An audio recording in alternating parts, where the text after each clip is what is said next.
8 2022 physical metallurgy.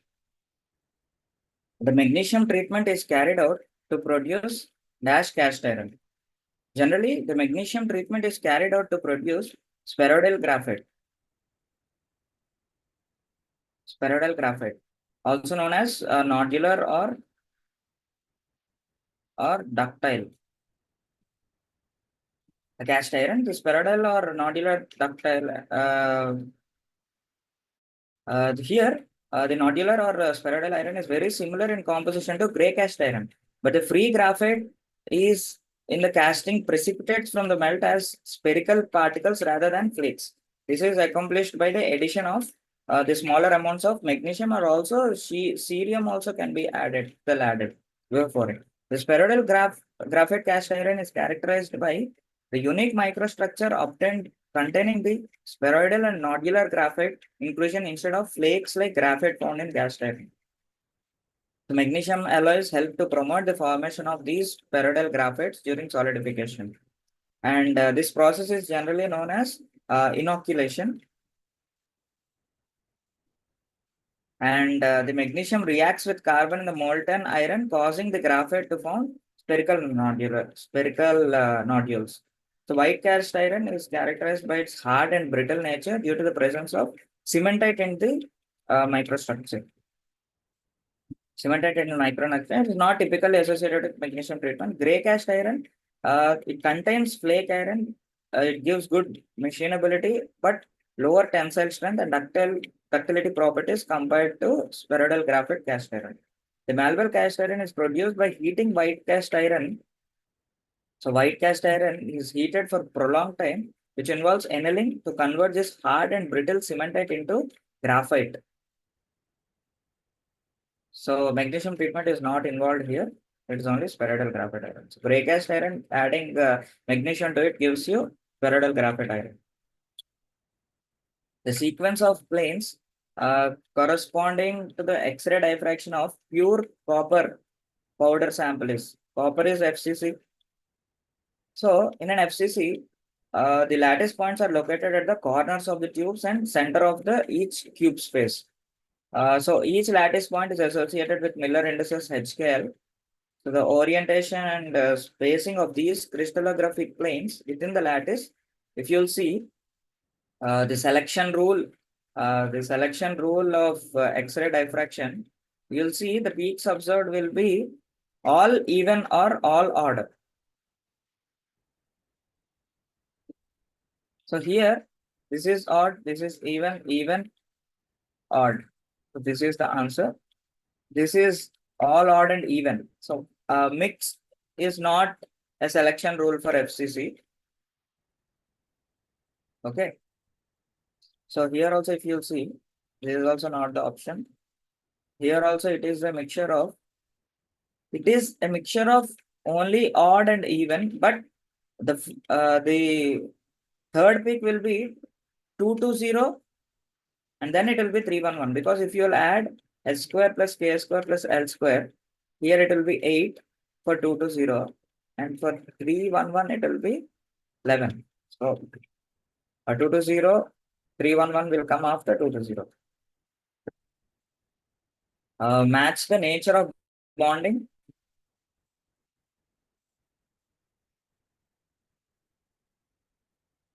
Here, ionic, covalent, and the metallic bond, secondary bonds are given: diamond, cubic, silver, NaCl, and argon. The ionic bond is between the significantly having a electronegativities should be there, leading to the transfer of electron from one atom to other atom. So this is primarily seen in NaCl. So it is 3. The covalent bond is like sharing of electrons. So diamond, for instance, the carbon atoms shares the electrons between the 3D structure. So it is 1. Metallic bond, there is a sea of electrons where it is called as electron cloud. This will be moving between the positively charged metal ions. Silver is such an example. So secondary bonding like van der Waals bonds, these are the weaker attraction between the atoms or creating a temporary dipoles. generally it is seen almost everywhere. Even in inert gases, you can see this. So it is solid argons. So 3124.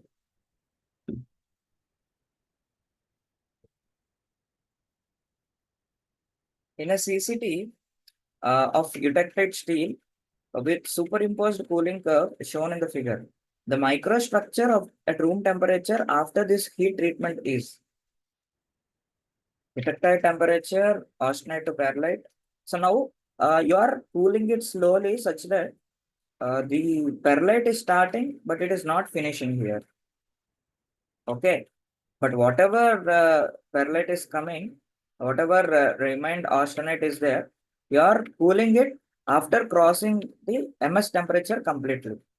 So the final structure, if you'll see, this is a continuous cooling curve. In this graph, it represents the transformation of the phases in steel and it is cooled at a specific rate. The diameter provides all how the microstructure develops in the steels. So in this case, your steel alloy is heated and cooled slowly. The specific boundary between perlite and martensite. The temperature MS is the martensitic start temperature, and if you'll see clearly, the 50% of the perlite region then proceeds to martensite. Then the microstructure develops upon room temperature is has crossed completely the MF temperature. So it will be the mixture of perlite and martensite.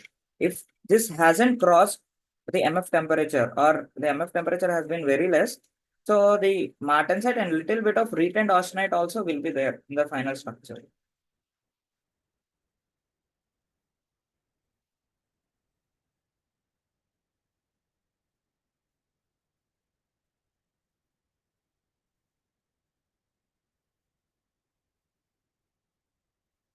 With the increase in carbon content up to 2 mass percentage in iron carbon, which one of the following statement is correct with respect to the lattice parameter? So if you'll see in a BCT structure,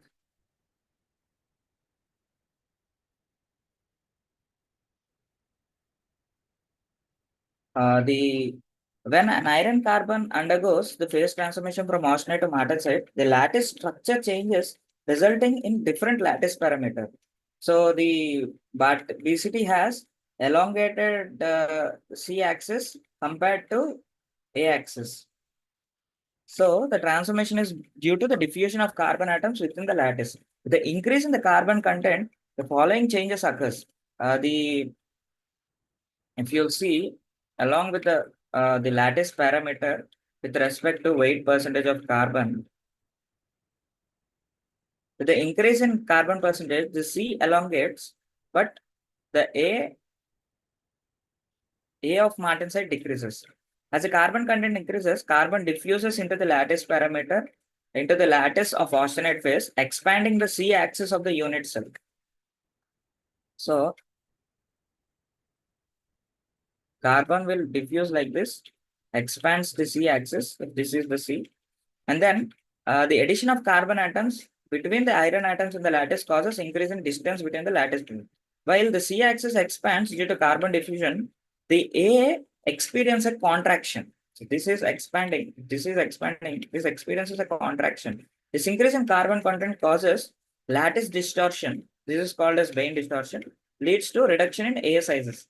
The carbon atoms are almost similar in size compared to iron atom. The incorporation of these lattice stresses and distortions, the carbon diffuses into the lattice and they occupy interstitial sites of iron atom. This leads to lattice distortion. So the C increases, but A decreases.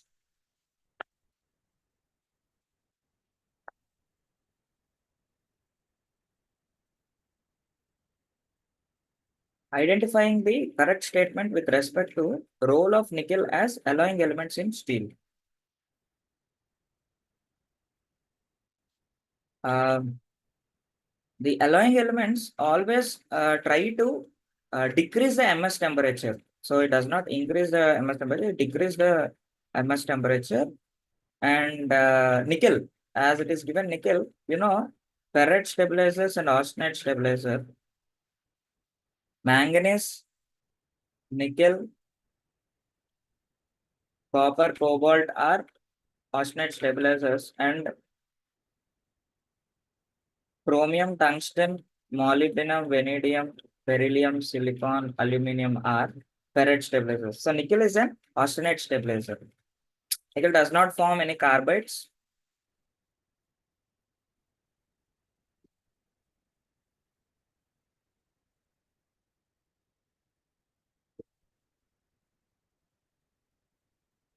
The figures PQ, RS are given such that show that the atomic dipoles in the figure absence of external magnetic field.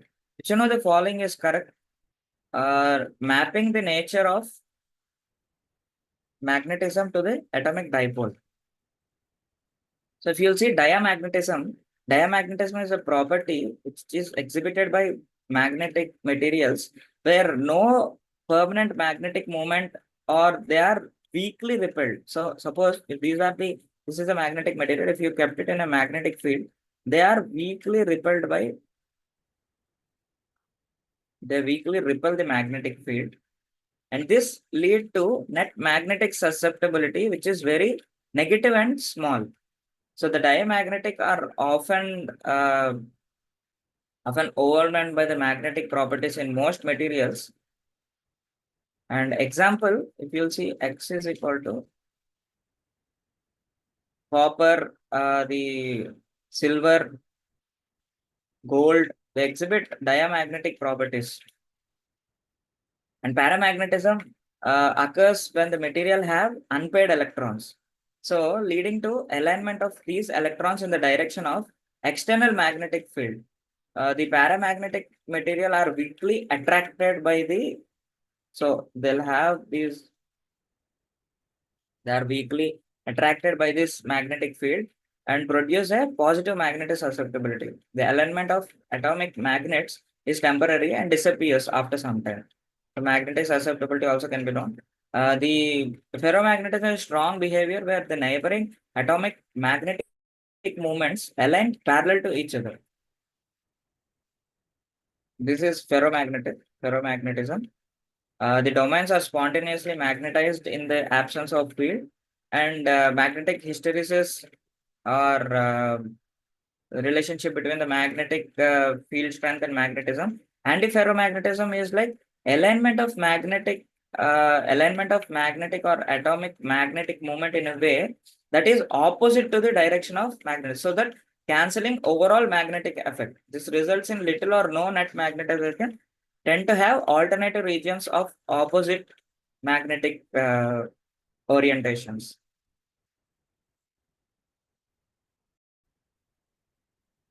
So if you'll see here, the B is ferromagnetism because all the magnetic dipoles are aligned in the magnetic direction.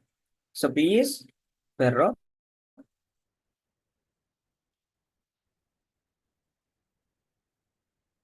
And Q, if you'll see, they are aligned in the magnetic dipole. If R, you'll see there is no magnetic dipole itself. They are weakly, they repel the magnetic field. So R is diamagnetism. And if you see, paramagnetism is nothing but they does not respond to the magnetic field itself. They'll be in randomized, dipoles will be in random directions. So this is paramagnetism.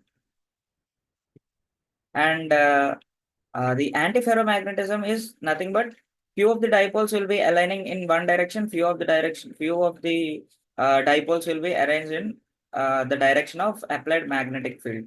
So this is antiferro.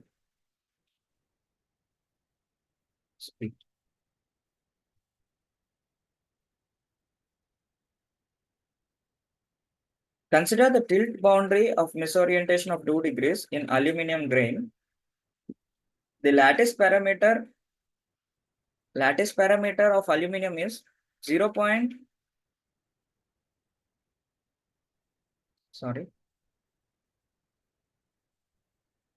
0.143 nanometers. The spacing between the dislocation that forms the tilt boundary R.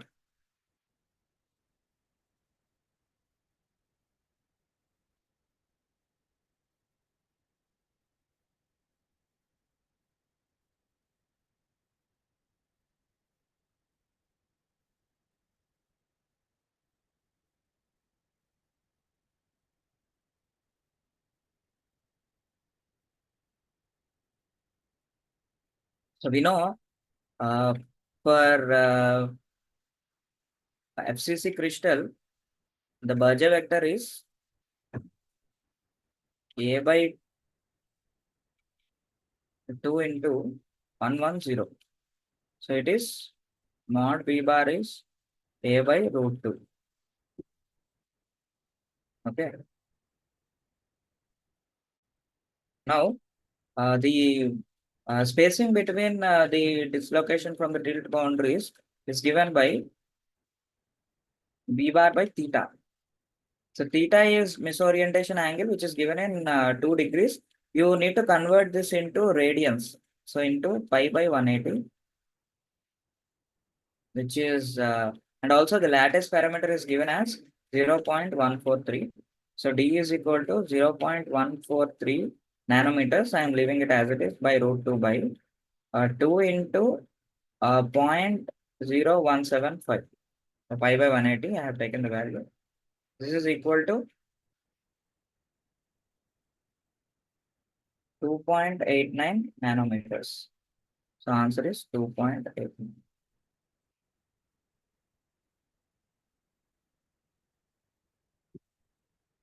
During the solidification of pure metal, the radius of the critical nucleus at undercooling of 10 Kelvin is dash into 10 power minus 9. So given the surface energy as 0.177, the melting point as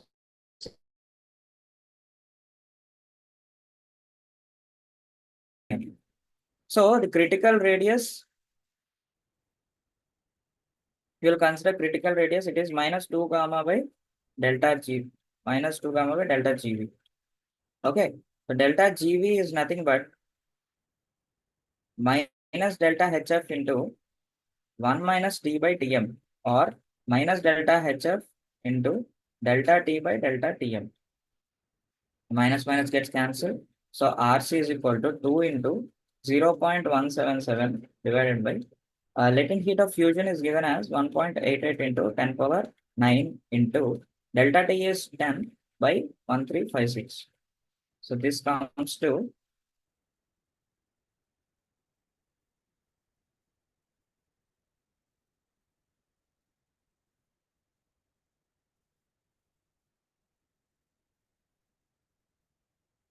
so it is 25.53.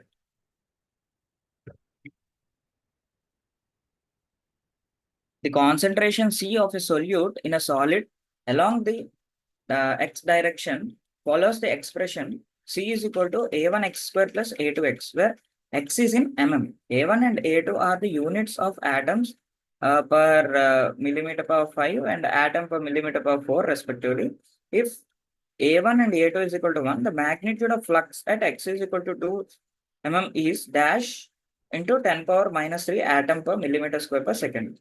So diffusion coefficient of the solute in the solid is given as 3 into 10 power minus 3. So according to Fick's law of diffusion, first law is applied for a steady state. J is equal to minus D into dC by dx. So J is the flux of solute, and if you see dC by dx equal to C is A1 x square plus A2 x.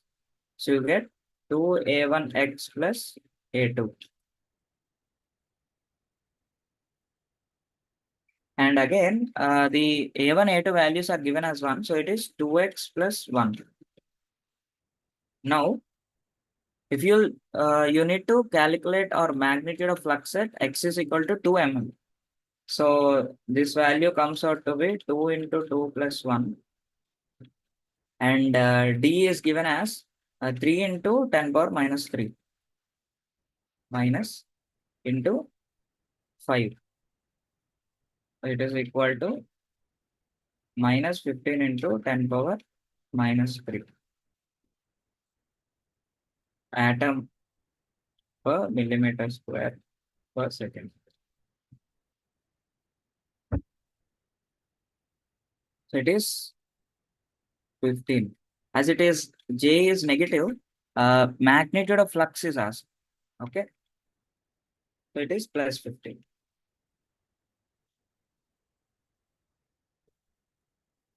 The equilibrium microstructure of an alloy AB consists of two phases alpha and beta. Now, the alpha beta in the molar proportion of 2 is to 1. The overall composition of the alloy is 70% B and the composition of beta is 90% B. The composition of alpha is in mole percentage B is. Okay. Now, the overall composition of alloy is 70% of B and the composition of beta phase is the 90% and alpha is to beta is 2 is to 1. This means the fraction of alpha, this is the molar proportions which is given. The fraction of alpha is 2 by 3 and beta is 1 by 3. And now the overall composition equal to the fraction of alpha into composition of alpha plus fraction of beta into composition of beta. You know, overall composition is 70. And now fraction of alpha is 2 by 3. Composition of alpha is to be known and fraction of beta is 1 by 3 into composition of beta is 90% of beta. That is equal to 2 by 3 of alpha is equal to this is 30 and 40. So it is 20. Alpha is 60% of B, weight percentage B or mole percentage B.